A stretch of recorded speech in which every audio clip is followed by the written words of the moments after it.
Okay चलो। सो हम लोग पिछले क्लास में किरचॉफ्स लॉ पढ़ रहे थे आई गेस, और कुछ क्वेश्चंस, हाँ क्वेश्चंस अटेम्प्ट किए थे आपने कुछ?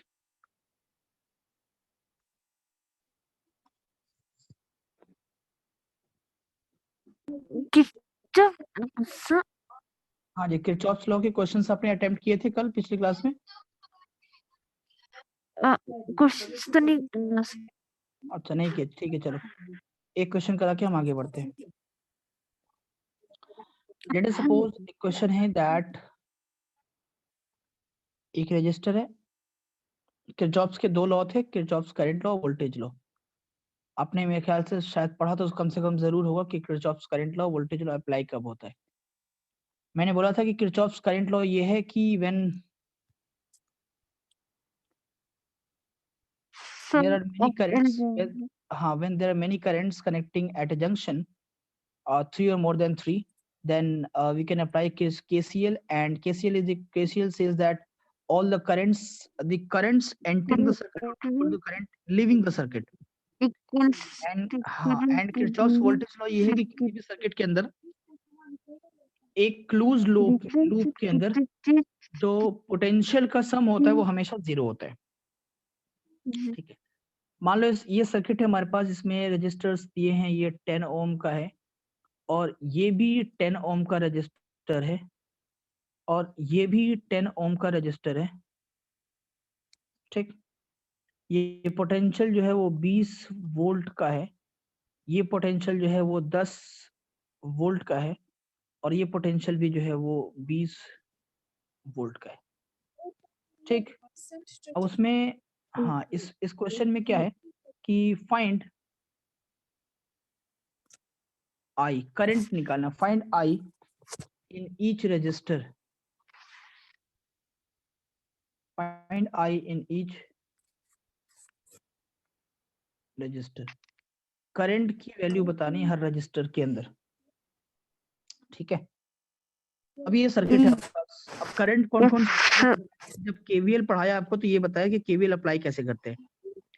और उसमें एक पॉइंट था, पॉइंट नंबर मेरे ख्याल से फर्स्ट ही होगा या सेकंड होगा, कि जब आप लूप को चूज करोगे कौन सा लूप आपको लेना है, तो उस लूप के अंदर, सॉरी ये फर्स्ट पॉइंट था कि आपके पास अगर सर्किट में मोर देन वन सेल्स हैं तो आप चाहो तो सारे सेल से करंट निकाल लो या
हाँ बच्चे, हो गया? कितना आंसर है बोलो? एडजेस, कितना आंसर आया बेटा?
नंबर तो सेम है।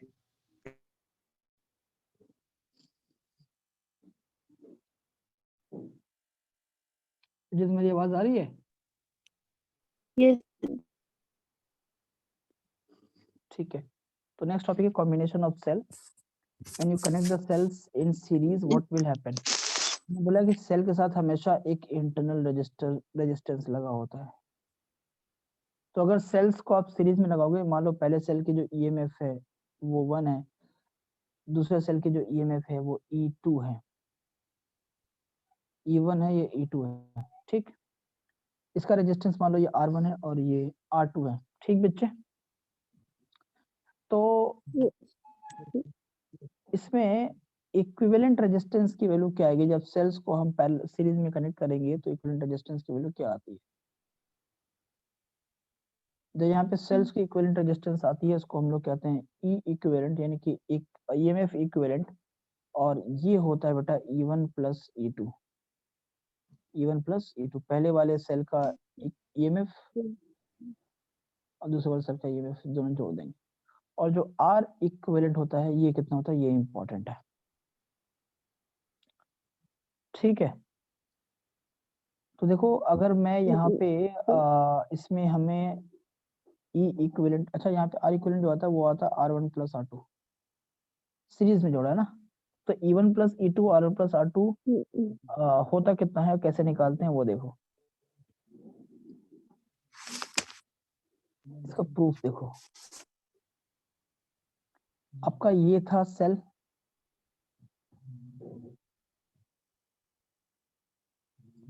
ठीक। अगर करंट के फ्लो को आप गौर करोगे, करंट का फ्लो कैसा होगा, ये पॉजिटिव टू नेगेटिव ये ऐसा होगा, और यहाँ पे ये ऐसा होगा, कोई दिक्कत नहीं है। करंट का डायरेक्शन ये होगा। मान लो ये E1 है और ये R1 है और ये E2 है और ये R2 है। अगर मान लो आप इस पाथ से लूप, आपका ये लूप अगर लेते हो, इस लूप में अगर KVL लगाओगे, अप्लाई KVL, क्या होगा? जब आप E1 पे पहुंचोगे तो E1 में पॉजिटिव से नेगेटिव जा रहे हैं, E1 में आप पॉजिटिव से नेगेटिव जा रहे हैं, है ना। तो जब आप पॉजिटिव से नेगेटिव जाएंगे, उसके पहले एक और चीज देखो, ये पॉइंट है आपका और ये पॉइंट है आपका। इस पॉइंट के पोटेंशियल को मैं VA कह लेता हूं और इस पॉइंट के पोटेंशियल को मैं VB कह लेता हूं,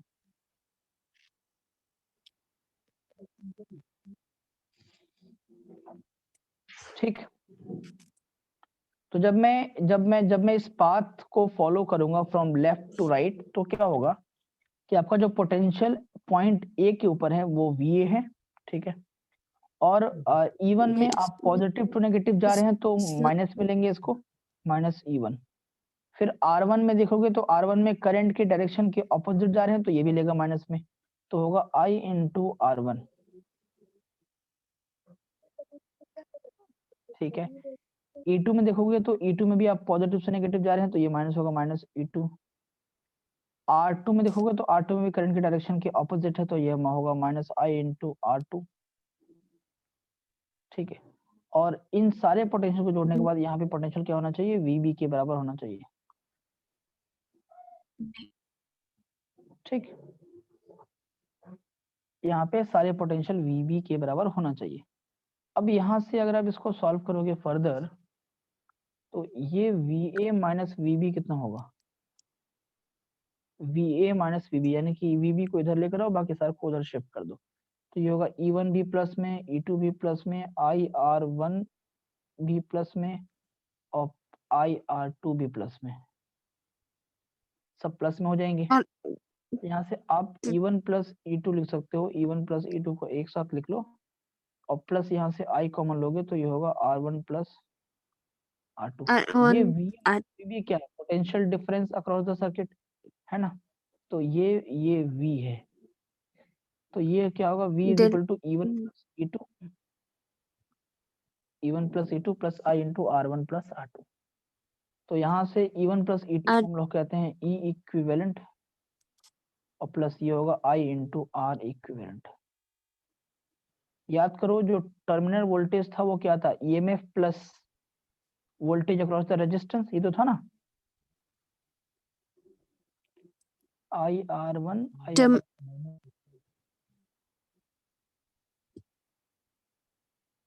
करंट के डायरेक्शन में ऑपोजिट, अच्छा करंट के डायरेक्शन के ऑपोजिट जा रहे हैं ना हम लोग यहाँ, तो ये प्लस हो जाएगा ना, ये भी करंट के ऑपोजिट, ये भी प्लस हो जाएगा, तो इधर जाके ये दोनों माइनस हो जाएंगे।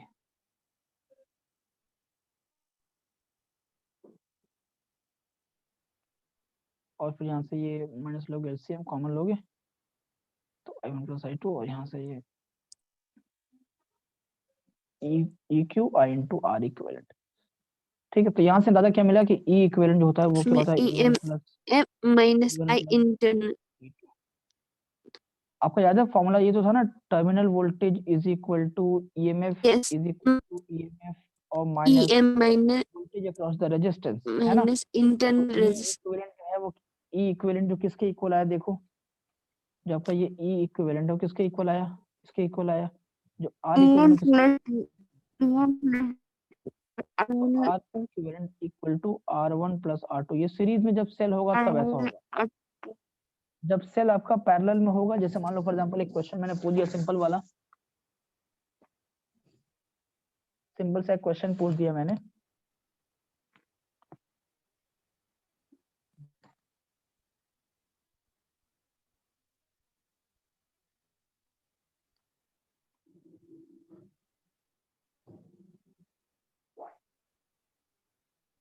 ठीक है, ये मान लो 6 वोल्ट का है और इसका रेजिस्टेंस है 1 ओम, और ये है आपका 4 वोल्ट का सेल, इसका रेजिस्टेंस है मान लो 2 ओम, और ये जो तीसरा सेल है ये मान लो फॉर एग्जांपल 3 वोल्ट का है, इसका रेजिस्टेंस है 1 ओम। क्वेश्चन क्या है,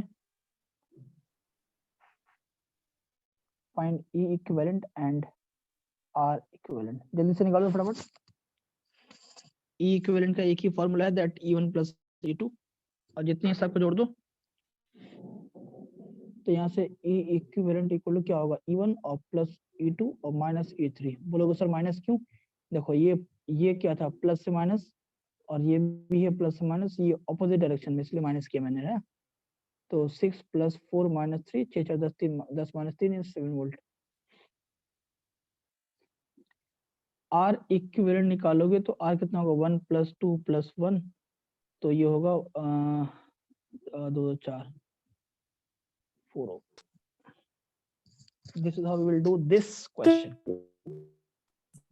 आया समझ में।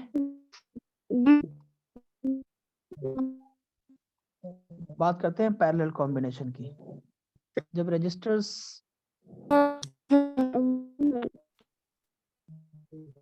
आपकी आवाज नहीं आ रही बेटा,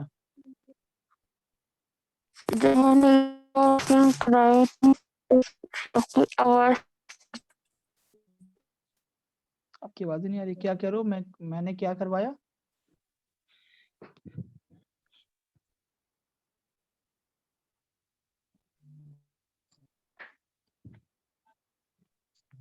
एडजस्ट, आपकी आवाज ही नहीं आ रही है।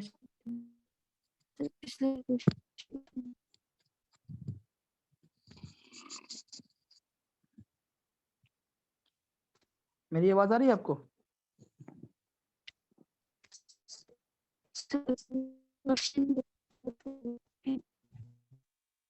क्वेश्चन दिखा दूं,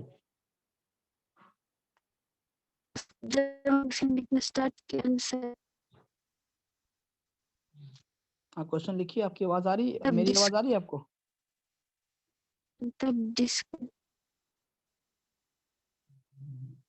अच्छा करो करो अटेम्प्ट, क्वेश्चन नोट करिए,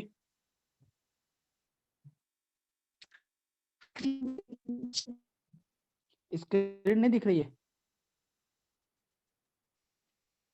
एडजस्ट,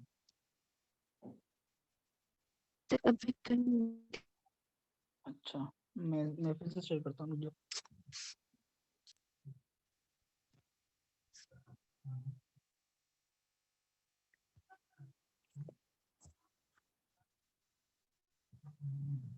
अभी दिखा स्क्रीन,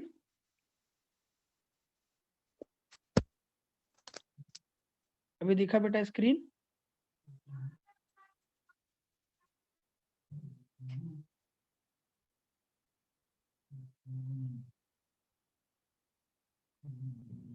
Screen sharing.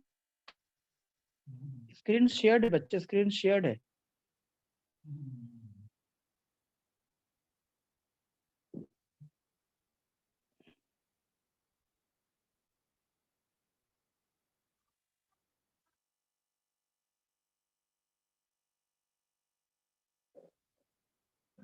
आवाज आ रही मेरी?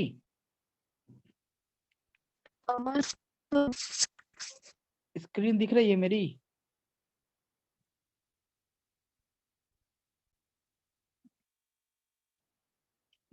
ये वाला सॉल्व करो, बस 1 मिनट में आया मैं।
Set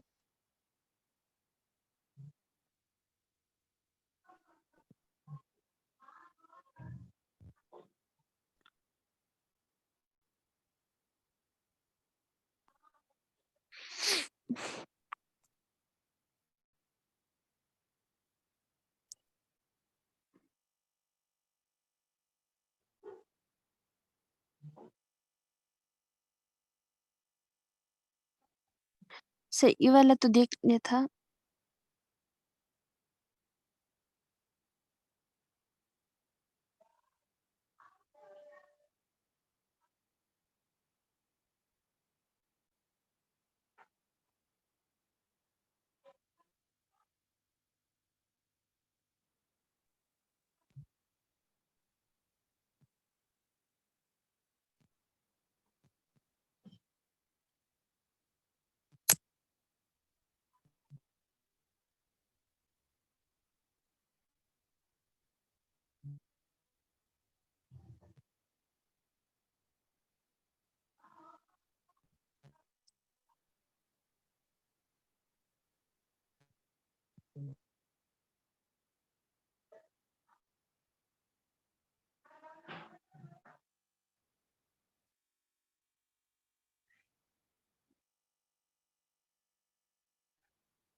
से, आप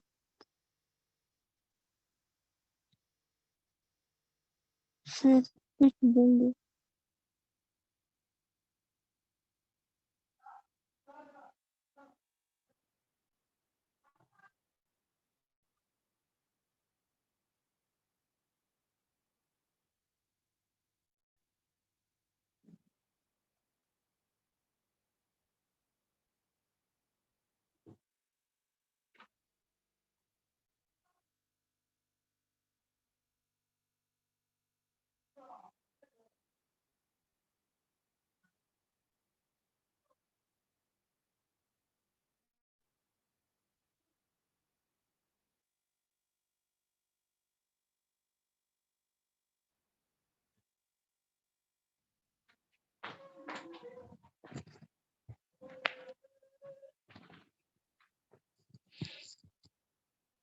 हो गया बच्चे नोट? एडजस्ट, मेरी आवाज आ रही है आपको? अब क्यों सॉरी स्क्रीन दिख रहा है आपको अब दिख रहा है ठीक है, नोट कर लिया आपने? ये कर लेता उसके बाद जब आप क्वेश्चन हाँ, इसमें क्वेश्चन क्या है? क्वेश्चन, हो गया था अच्छा अभी ये नोट कर लिया?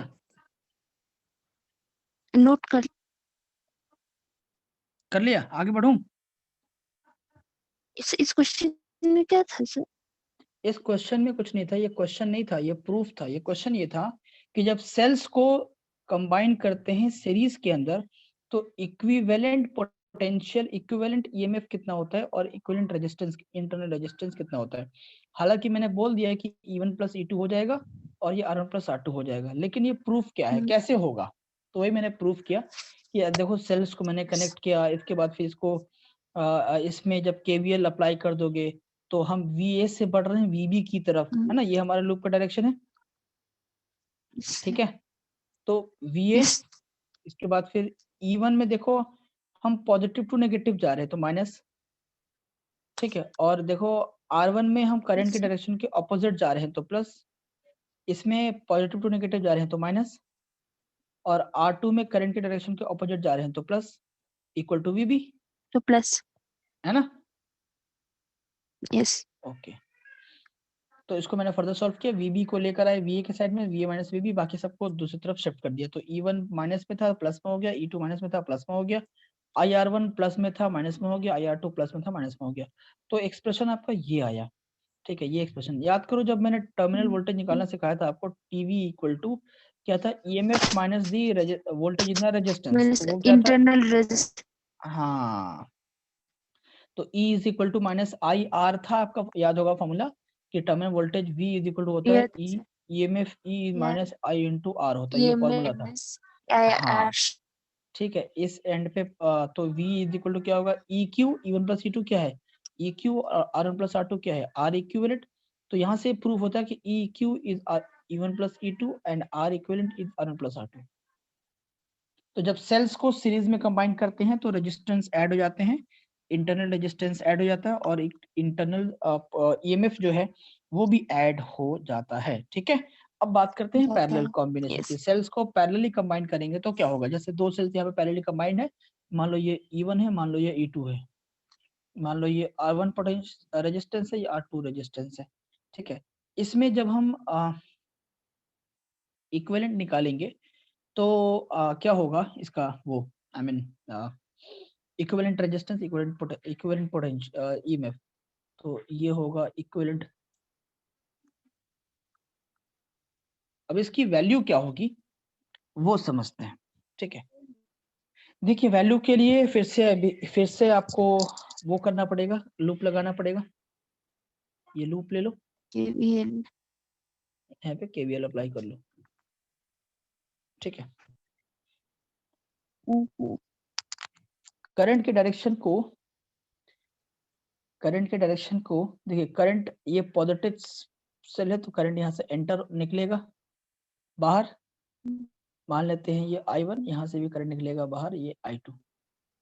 पॉजिटिव टर्मिनल से करंट हमेशा निकलता है और ये दोनों मिलकर यहाँ से I करंट फ्लो करेगा।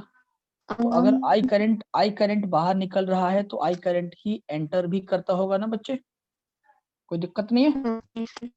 ओके। अब लूप में, हाँ, अब अपने लूप को फॉलो करो।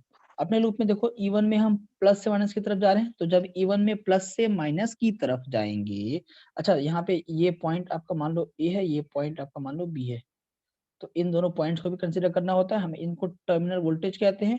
ये VA है, इसका पोटेंशियल ये VB है,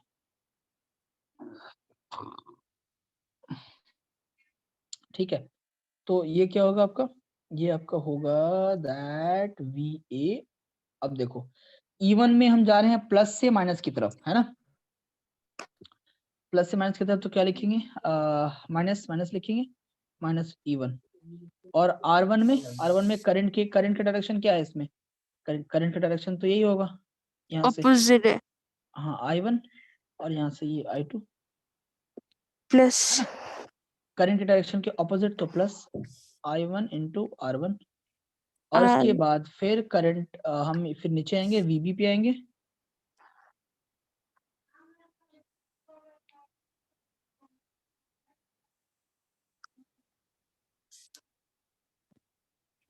अच्छा काम करो इसमें जो लूप लगाओ तुम ऐसे लूप लगाओ लूप ऐसे स्ट्रेट लूप लगाओ ठीक है ये यहाँ से लाते हैं स्ट्रेट चलो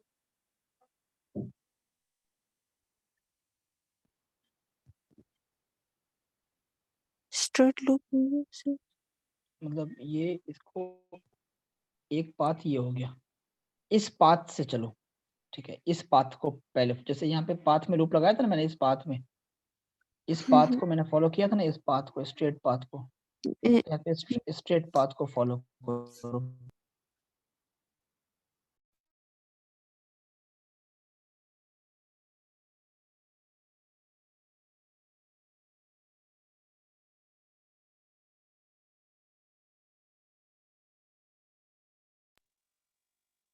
ठीक है तो VA माइनस E1 और plus I1 R1 equal to VB पहले करंट के पाथ को मैंने ऊपर वाला मान लिया ठीक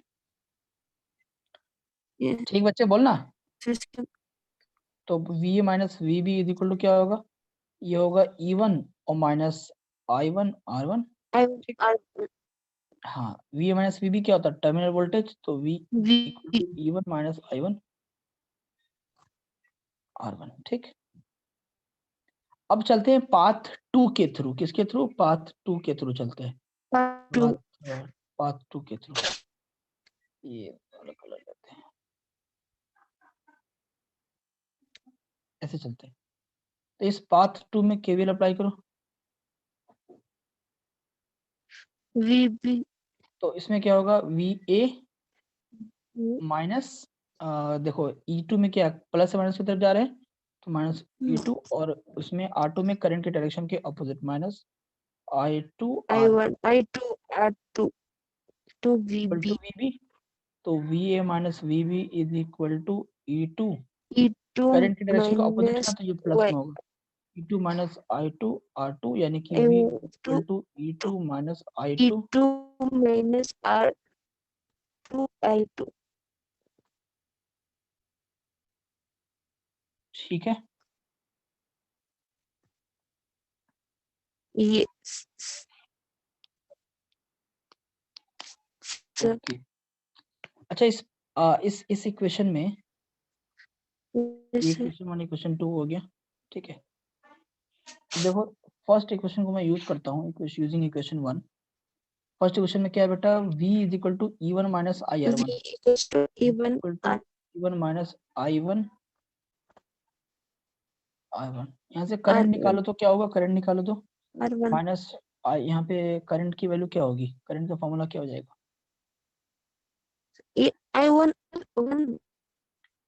I1 R1 is equal to क्या होगा V माइनस E1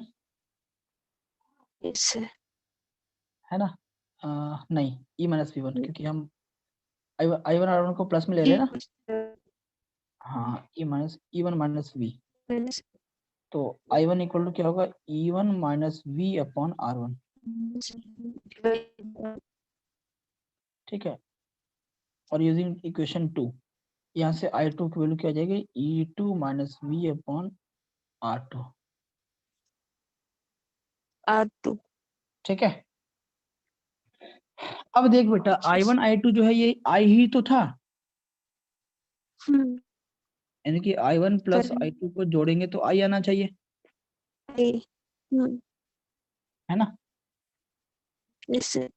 सो I1 का एक्सप्रेशन है आपका E1 minus V upon R1 और I2 का एक्सप्रेशन है आपका E2 minus V upon R2 और इक्वल टू I का एक्सप्रेशन क्या होगा V इंटू रेजिस्टेंस पैरेलल में कनेक्टेड है R1 R2 इनका इक्विवेलेंट क्या होता है R1 into R2 1 upon R1 plus 1 upon R2 I equal to क्या होता है V अपॉन R होता है ना हाँ I इक्वल टू क्या होता है इसको चाहो तो ऐसे कर लो इसको ऐसे सॉल्व थोड़ा सा और अच्छे से लिख लो एक और लाइन बढ़ा देंगे हम लोग कोई दिक्कत की बात नहीं है V अपॉन इक्विवेलेंट ठीक है वी अपन आर इक्विवेलेंट हो जाएगा की वैल्यू, बोलो ना। एक मिनट, स्क्रीन नहीं दिख रहा फिर से? क्या मसला है भाई, बड़ा मसला है तुम्हारे साथ।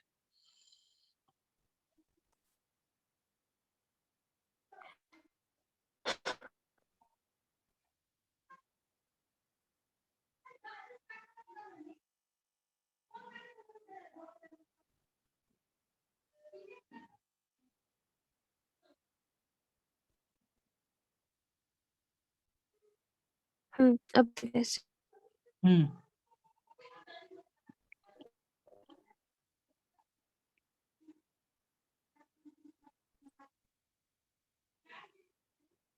लाइक का वैल्यू लिखा है अपन को।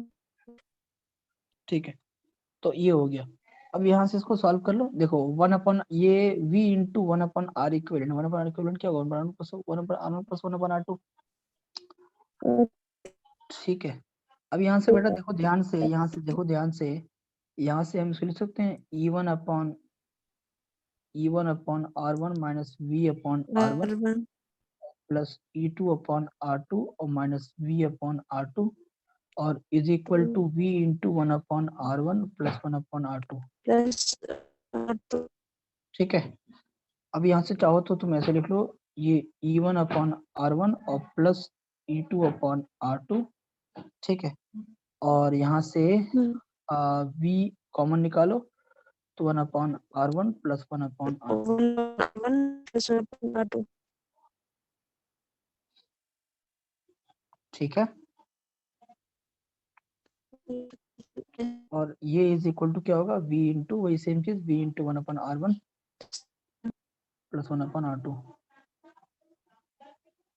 ठीक है, आगे देखो,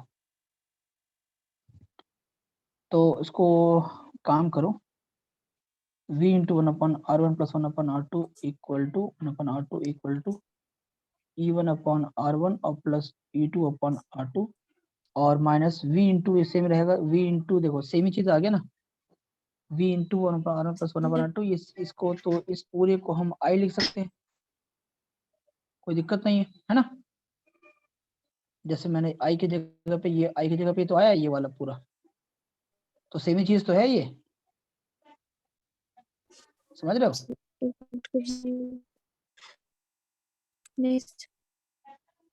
और ये क्या है, ये है V into 1 upon R1 plus 1 upon R2, तो 1 upon R1 plus 1 upon R2 is 1 upon R equivalent, तो V into 1 upon R equivalent, तो V क्या है, V अपॉन R, तो V अपॉन R क्या हो सकता है, I, समझ गए।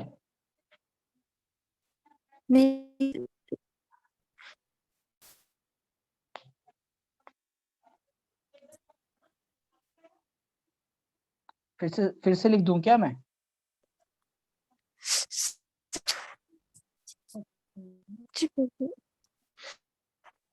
हो गया।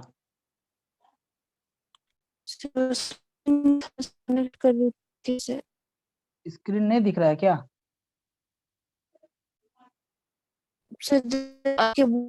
डिस्कनेक्ट हो गया था ना, मैं यहाँ तक सुना कि E2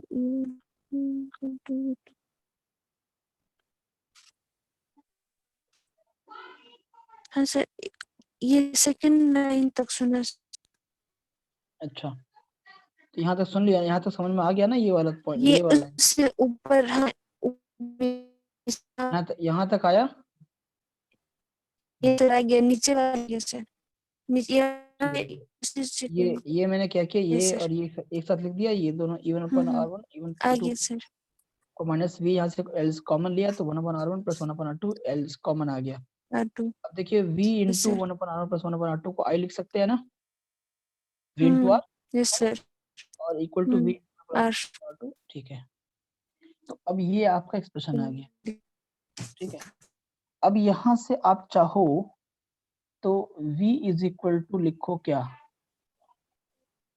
E1 upon R1 plus E2 upon R2 divided by 1 upon R1 plus 1 upon R2, R2 ये और minus I into I upon 1 upon R1। कोई दिक्कत है बेटा, बोलो। इस सारे मल्टीप्लाई को मैंने डिवाइड में चेंज कर दिया उधर, हम्म, ठीक है। इसी को हम लोग ई इक्विवेलेंट कहते हैं पैरेलल कॉम्बिनेशन में, माइनस आई इंटू ये क्या है, ये जो एक्सप्रेशन बनेगा 1/r1 + 1/r2, ये 1/1 + 1/r2, ये बनेगा आपका R equivalent, I into R equivalent, ठीक है। R हमें पता है पैरेलल कॉम्बिनेशन में आर इक्विवेलेंट क्या होता है, 1/r1 + 1/r2।